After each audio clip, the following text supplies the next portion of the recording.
Good morning and welcome to this week's episode of LevelUp Cyber Live. My name is Tony Bryan, your host, and also the Executive Director of CyberUp. It's been a couple weeks since we've had an episode with the holidays and whatnot, but very excited to jump back in and today's guest, Kary Cameron. Kary, welcome to the show. Thank you. Excited to be here. So we're going to jump into a really cool topic around imposter syndrome, but I think it's an important discussion because no matter what job, what career, where you're at in your career path, we all have those moments, right? Mm-hmm. So I'm excited to dive into it and hopefully maybe talk some people back onto the ledge to make sure that they're are off the ledge so they're feeling good. But Kary, I'd love for you. I've had a chance to get to know you a little bit. I'd love for you to introduce yourself. And tell us a little bit about your story and how you got to where you're at today. Yeah, you bet. All right. So, again, Kary Cameron, I'm here in the Midwest. And so I have spent about the last 17 years in the banking industry. So we happen to have one of the largest privately owned banks. We're kind of proud of that, family owned. And I plug that in there because I think it'll come up a little bit later in our talk. I started at the bank as a teller, and I remember, so this would have been about 2007, right before the recession.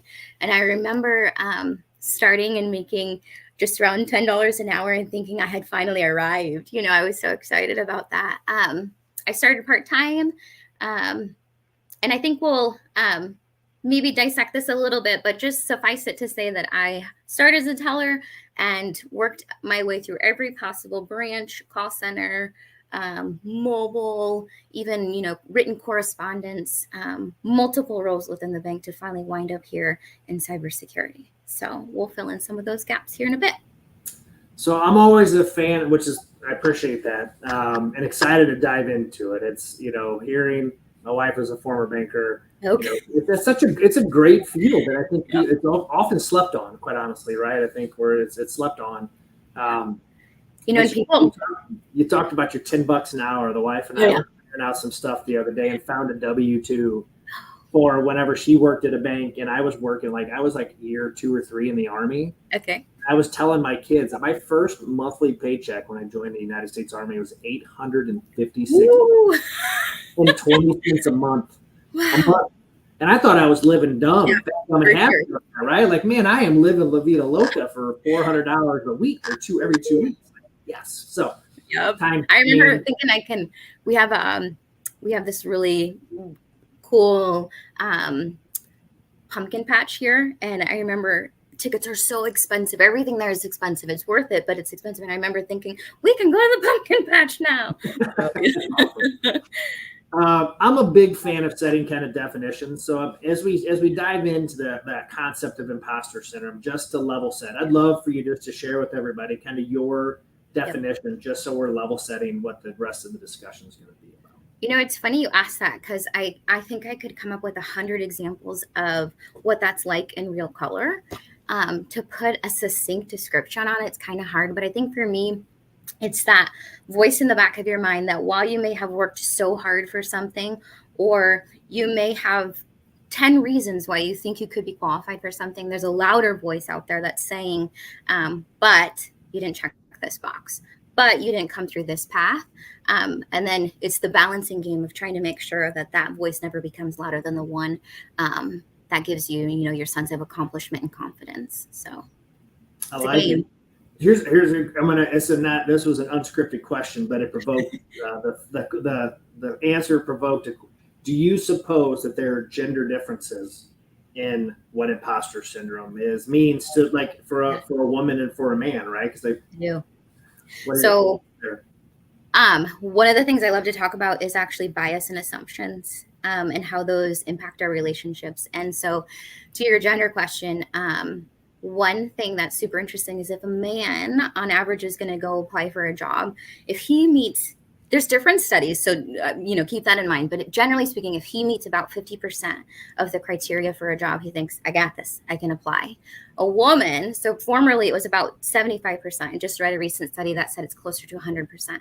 They have this idea that they have to, check near to 100% off of whatever a job posting says in order to apply. So I was talking with a group of people who post cybersecurity or information security roles and said, I just challenge you to think about that when you're posting these roles. If you truly want to encourage diversity, you have to make sure that some people are going to take that literal and some people are going to think it's more of a framework for the candidate they're looking for. But yeah, I do absolutely think that situationally, gender has a big part of that. And I mean, a random example I can share is at one point in my career, I was on a marketing engineering team. So this was kind of a cool thing. So joined the team right before COVID. I had not formally coded.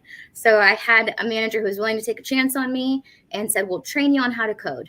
That was February. And then in March, they said, okay, we're all going home to work remote. So we're just going to have to train you virtually. Best of luck. But that team I was on was actually all men. So that was very different for me to be in a field that was brand new, learning virtually, and then asking, a setting that I wasn't quite used to give me some autonomy and just, I don't know, they hadn't had a dynamic of all men and one woman in quite some time. So. Now you answered the question a little bit where I was hoping you would go, because there is a lot of data. Well, there's a lot of data out there around what you described on job postings, right? Like, I know when I got out of the military, I applied for everything. I read it. I'm like, I can do that.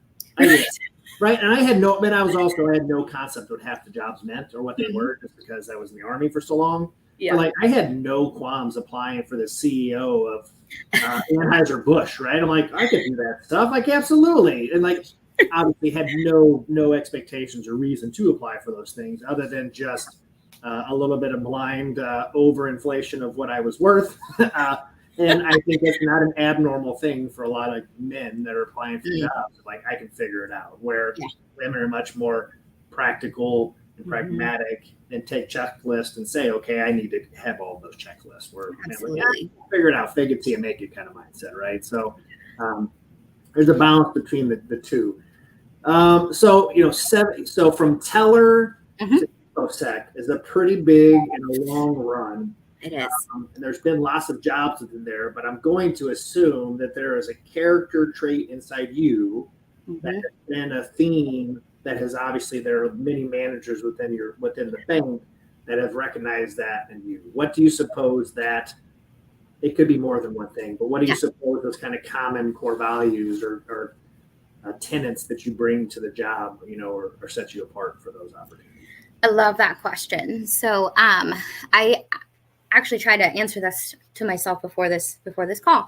So I think probably top tier is that I'm super curious. And I think because I've entered environments where I haven't had, that subject matter expertise to bring to the table, I've had no choice but to be curious in order to get competitive or comfortable or more knowledgeable.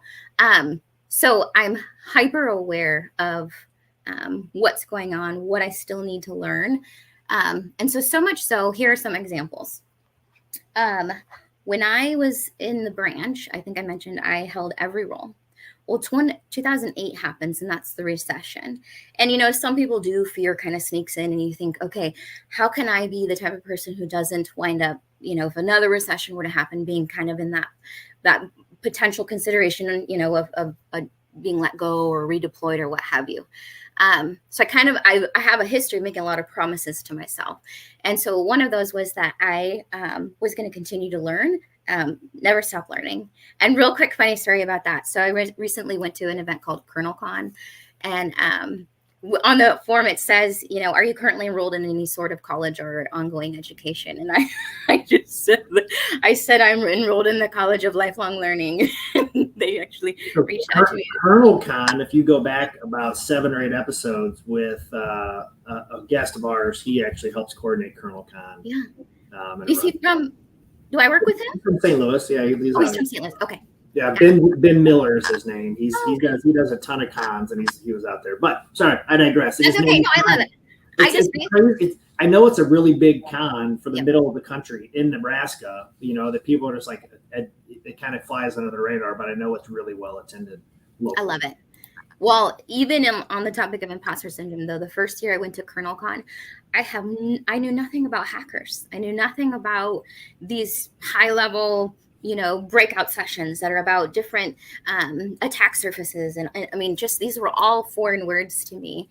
And I'd sit there for, the good 30 minutes and look around the room and think, these people probably know what they're talking about, But I challenged myself to say, okay, some point, someday I'm going to have an idea of what they're talking about. But back to your previous question. So I think the trait that they saw is really well summed up in this. So I moved from the branches to our call center. And when I was there, I actually, any reason you could call into a bank, if you think about that, at some point I probably managed a team that did that work. So it could be a social media post, it could be your fraud, a lost card, opening an account, whatever, all things in that sphere, to include mobile banking, kind of came into my space. When I was asked to take that position on, I didn't even know how to, one of those was online banking. I didn't even know how to reset a password. So I'm being asked to fulfill a role where I don't know how to do what they do. What happened was I had to ask my teams. I know that I don't know the answer, but if you ask me, then I will know, and then I'll be able to empower, I'll be able to give other people that answer, and it'll be, cyclical. And so I think I had that humility and just that drive to say, I know that I don't know it. However, I have every intention of getting there. And so when I was in some of those positions, I had a senior leader who said, thanks so much, for picking me back when. I feel so lucky. And she stopped me mid-sentence one time and said, I wish you'd stop saying that. And I was so caught off guard. And I said, what do you mean? She said, it has nothing to do with luck. You have this contextual skill base that it was a calculated risk to hire you. I knew that you would bring in a passion for the work, a passion for our customers, a passion for managing people and encouraging them to be the best that they can be. Everything else was going to take care of itself. So the technical skills, they said, I had no doubt that you'd get there. So I think that message and just a strong desire to be, honest and humble and coordinate really well with different relationships is kind of what led me to where I am now. When I took my engineering role, the one where I asked someone, or, I was entering into the coding space, they too said, I know that you don't have this experience, but I worked with you in the past, and I know that you have a competency greater than what you're doing now. So come join our team and see what you can do. And actually, that was the first time I got really excited about trying to break something, trying to break it. When you code something, you spent 6 hours staring at it only to realize that maybe you missed a semicolon somewhere, and finally it works and you do a little happy dance. So I loved that. I loved having people who took a chance on me. So. Well, it doesn't sound like what you just said. Nobody took a chance on you. They took a calculated risk because they knew you, right? You didn't say it, but I'm assuming there's a little bit of tenacity and grit that came along. Ooh, okay. So yeah, one of my favorite TED Talks is actually about grit. They did this study and said, what actually makes children successful? So is it income? Is it geography? Is it their family? What is it that could be calculated or quantified that makes them successful? And the one thing that they came down to was actually grit. So you could take all other probable variables and put them next to a child who has grit, and that's the one that will win. So yes, I do think I have a large portion of grit. How do you teach grit? Ooh, yeah. Wow. I think the answer to that actually is like the ending of that TED Talk. I think you teach grit by being okay to be in a constant state of being challenged. And one thing I try to teach my kids even is that there's such this fear or stigma around failure, right? And so I think people think that failure is final, or if something didn't go right the first time, it wasn't meant to be. One of the most pinnacle moments of my career was actually, I felt that I had been groomed for a role. I was so excited. I thought that, I had close to that 100% that I would check off of the hire or the job posting. And I didn't get it. And I remember so deeply crying because my career defined so much of who I was. And that was super hard for me. But I'm excited because when I look back, the fact that I didn't get that role was probably one of the best things that happened for me in my career. So, I don't know, grit is the ability to say that that's going to be okay, right? I'm going to be okay with that. It might not exactly go the way that I want. It's one of those things for me that in 2024, because we have so many conveniences, and you have kids, I have kids. It's really hard to teach a child in 2024 this idea of toughness, because there's information's at a touch of your fingers.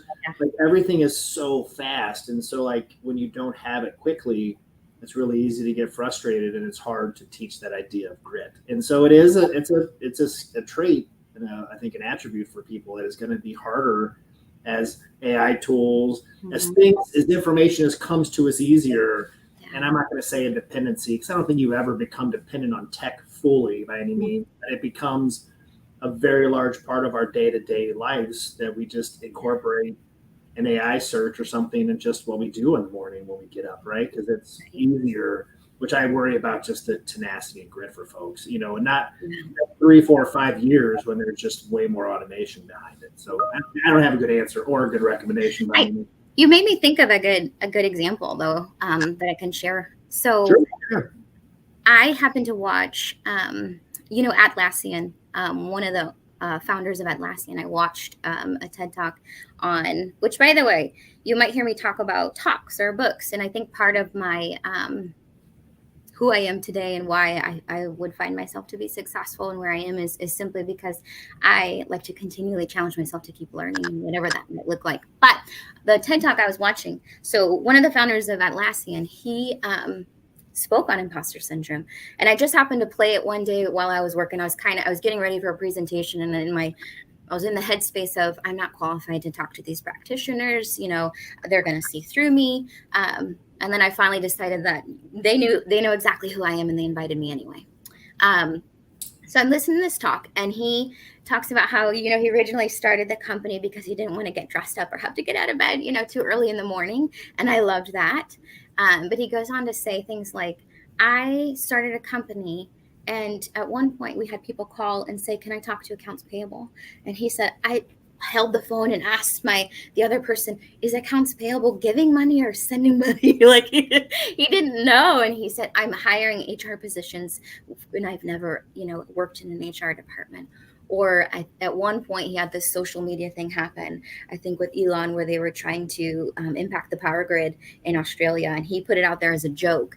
And all of a sudden, Elon somehow saw it and said, let's talk. And he thought, oh crap, I barely know, much about regular batteries, let alone a power grid. So he goes through talking about all these scenarios, but his biggest message in there is to not freeze. And so your question about grit, my son went to this week-long camp at the University of Lincoln, and he had this idea going that he was going to run for a particular position. It's just like a mock camp, if you will. I'm going to run for this legislature position. I'm going to do X, Y, and Z. And probably about 2 hours in, he was, I don't know, maybe I'm not going to do that. There's a lot of qualified people here. Oh, I don't know.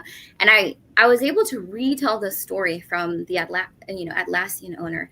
And pretty much I was able to say, listen, you're right. It may not work out. And that is exciting if there are people in the room who may be better at whatever you're trying to do than you are. That is so awesome. However, don't freeze.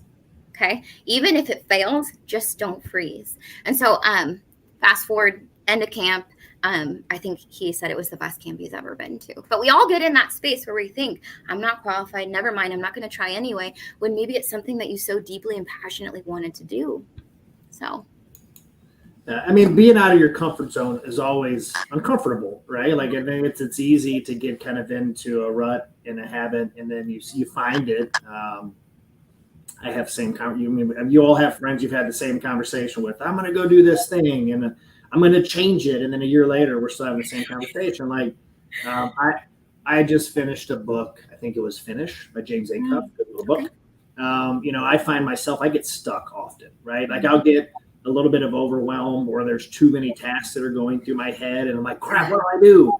And something I took for that was just do something, right? And I'm like, and if you're stuck, it doesn't matter, start, because when you start, it's going to provoke thoughts, and you'll get going, and it'll unstuck you 99% of the time. So I just, at some point, I find myself stuck where I've got to a laundry list of things. It's just to pick one and start going. And then eventually it kind of goes. I know for me, I have a tendency to try to find the perfect way to do something. If there's 10 steps, I want all 10 steps to be in the right sequence in order to make it as highly efficient as possible. In a preferred world, I could do 3 or 4 of them at the same time, so it's even faster. So, you know what? You make me think of there's another talk about embracing the shake, and it's about an artist who did pointillism. Have you heard of pointillism? Yeah. Okay. So he was doing this, went to school for this, was mildly successful for a while, and then he got his hands started shaking. And so he thought, it's over. I'm just going to quit art, which, I've spent my whole life loving. I can't do it anymore. And finally, he had a doctor who said to him, why don't you just embrace the shake? And so he actually found that what made him into who he was the very act of unbecoming what he thought he wanted to be.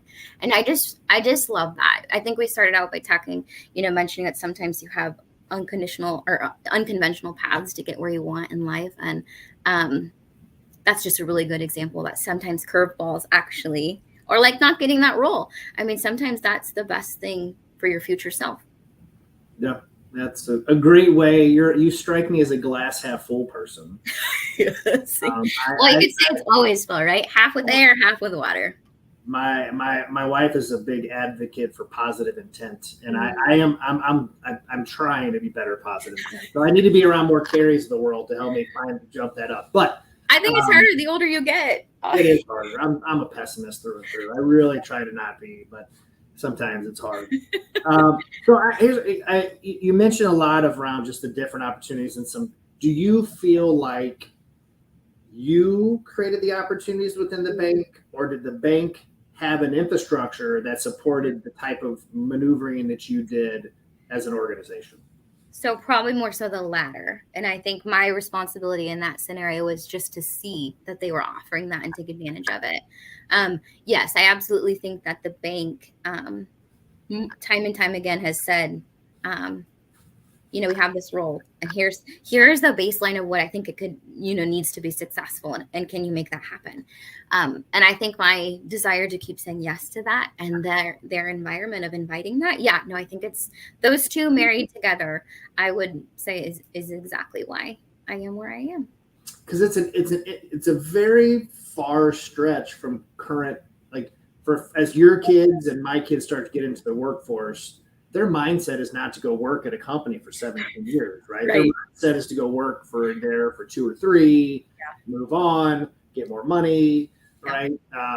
But what I'm hearing you say is that you did the exact same thing within a bank, right? Within a single organization that created environments, which those do exist out there. So I don't know. To me, it's a reminder that it can happen, and that it's a testament for young, as younger generations jump into the workforce that, we are seeing a trend where people aren't jumping as quickly because the market isn't what it was 2 or 3 years ago by nature of that. But it was an interesting perspective, I think, in current times where people just automatically assume they're going to jump every 2 to 3 years to get. They say, they say if you stay in a job or at a company for 8 years, psychologically you can compare that to being in a long-term relationship.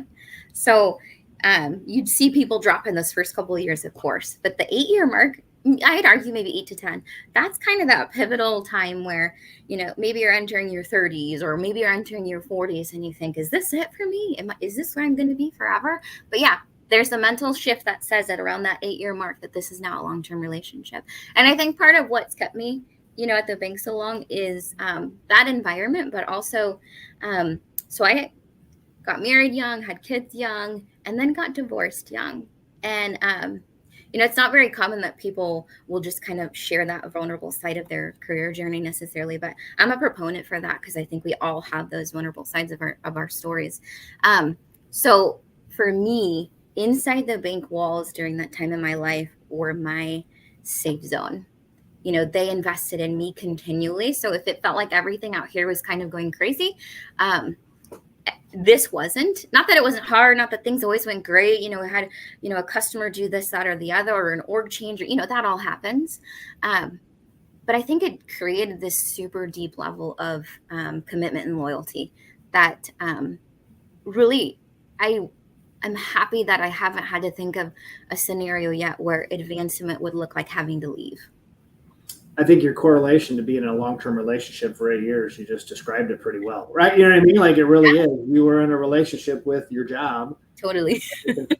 Rock for in a time where things were tough. And thank you for sharing that, by the way. Sure. I know others relate. I've been on a mental health journey myself for the year, and I've shared that pretty openly with folks. And I've been continually blown away of people that thank me for just kind of being open and honest about different things, right? Because I think we need to talk about it more often. And I agree. Life sucks, and it can suck. You know, it can get hard, and like everybody has ups and downs and imposter moments. You know, so all you can do is look to your left and right and support a person and help them be better in their moment of need, and try to be a good human. And being a good human is not that hard. It's really, I think it takes more effort to not be a good person than it does to be a good person. But yeah, you make me think of, if I am in a room with someone who has 26 certification letters next to their name, and then, here's me who doesn't have 26 letters next to my name. And you get in that state of, oh my goodness, am I qualified to be here? Am I qualified to sit at the same table or be in the front of your taker? They just take that good. Yeah, you might be right. Or they found there's way. I mean, I've met a lot of folks over the years that there's opportunities for a new cert, and you get to take it for free. And so or you take one tomorrow, and there's a lot of ways I found that you can go and get those things and not drop a small fortune of your own or find employers. What do you think? Beyond just obviously a great employer who supported all these things, were there any types of extra things you personally did or anything that you feel like kind of helped push you through that and kept you kind of on the straight and narrow towards an end goal, right? And I'll ask that question. I have another one after that. Okay. When I was young, I made a lot of promises to myself. And I think, so you mentioned mental health. So I go to counseling, and I do like to talk about that with people, because I think that that's a conversation we should be comfortable with. But she's really helped me learn that there's a lot of things from my childhood or my past that maybe could be somewhat traumatic. So here's an example. So working in information security, I spent a lot of time looking at logs or, anomalous behaviors and that kind of thing. One of the things I learned when I was young is actually how to be quiet in a situation and how to just observe. And that I didn't know that young version of me that maybe did that out of fear or confusion, the adult version of me actually can use that as a superpower, if you will, to say why. So when I was learning to code, actually, that was one of the best ways I could learn, is to say, okay, this isn't working. What's different? Like, what one variable about this doesn't feel right? And that's actually one of the skills that was just able to be easily transferred over into an information security analyst type role. I'll lost track of your question. Yeah, no. So as you look ahead, I mean, I don't know how many years of career you have left, but if you hit the end of your rainbow, where do you think you want to go in that career? So I don't know what I want to be when I grow up, and I hope that that's something I say all the way to the grave. Yeah. When I was young, if you would have asked me what I wanted to be, I actually wanted to be an international linguist. I wanted to work at the UN. I love languages, and the other day I was actually talking to 5th through 8th graders at the Peter Kiewit Institute here in Omaha. And one of the kids, they say, oh, where did you go to college? Or, oh, do you have this particular certification? And I love to pause before answering that and actually tell them, no, I didn't take that traditional path. And actually, I wanted to be a linguist. But then I say things like, but guess what? Coding is kind of like being a linguist. You're talking a different language, right? So I'm like, yeah, Python, all of these different languages, it's kind of the same thing. I mean, it even reminds me of when I did a tour at the bank. We have a section of the bank that the public can come. And there was a lady there. They were walking around some high schoolers. And she said, when I was younger, I wanted to be an architect. And I paused for a second and said, well, you kind of did become an architect. And she said, what do you mean? And I said, instead of architecting buildings, you're architecting the lives of these girls. And I think it's just so much about how you frame something and think about it. But to go back to your question, I think a lot of what happened in my life, I've learned how to channel that into the work that I do now. Empathy is something that's huge for me. It's almost crippling at times. I've had to learn how to balance that, but here's how I use it. So when I'm talking about how to secure data, how to classify data, how to protect data, I spent years watching customers in their real lives. So I've watched them invest. I've watched them have, damage to their home or go off to college. And so when I talk about whatever parameters we should put in place to protect the bank, I have those stories. I have the weight of those stories as my driver for why protecting that is important in the first place. So I think a lot of the past and learning how to make that drive what I do now. I truly appreciate the perspective that you bring to it. I aspire to be more like that. Yeah, so it's 30 minutes goes fast. It always does. So everybody gets the same last question. And so it's a little bit of a softball. And it's a moment of time for advice. But what advice would you give to those looking to level up their cybersecurity career? I think the first piece of advice I would probably give is if you're curious, if there's anything about the cyber world that is interesting to you, don't let the fact that a lot of people have this super deep, rich technical background scare you. I call myself kind of a wild hire. So I didn't grow up in the cyberspace. I didn't necessarily grow up in the IT space. And even if I asked Copilot the other day, what makes a great information security analyst? And they said technical skills. I thought, well, I'm working on that. But it's not always like that. And I think that if you know that contextually you have the drive, you have the grit, you have the passion, like in my case, I love people and I have the passion to protect whatever they hold dear. And then the technical part is something I just challenge myself to learn. So I think if you can see yourself in a scenario where you can let that drive you, just go for it. Just don't freeze. Take one class. Sit into, one kernel con and just see what it's like. And one thing I found super cool is I actually love the way the human mind works. I don't know that I would have ever learned that about myself if I hadn't taken a chance or asked someone to take a chance on me. So just be brave. And kind of like that guy from Atlassian said, don't freeze. Be brave, don't freeze. I like it. That's I really appreciate the time, the advice. I know that everybody listening also is going to enjoy it the same as I did. The perspective, the viewpoint is unique. It's a breath of fresh air, if I'm being honest with you. It's really good. And I can see why you've had a level of success you've had within the bank. So thank you for joining us today. Thanks for everybody for tuning into the show. Excited to finish the rest of 2024 with some really great guests, you being the start of that. So kick off the second part of the year. Good luck to everybody. Stay cool over the summer and see you next week for the show. Thank you so much.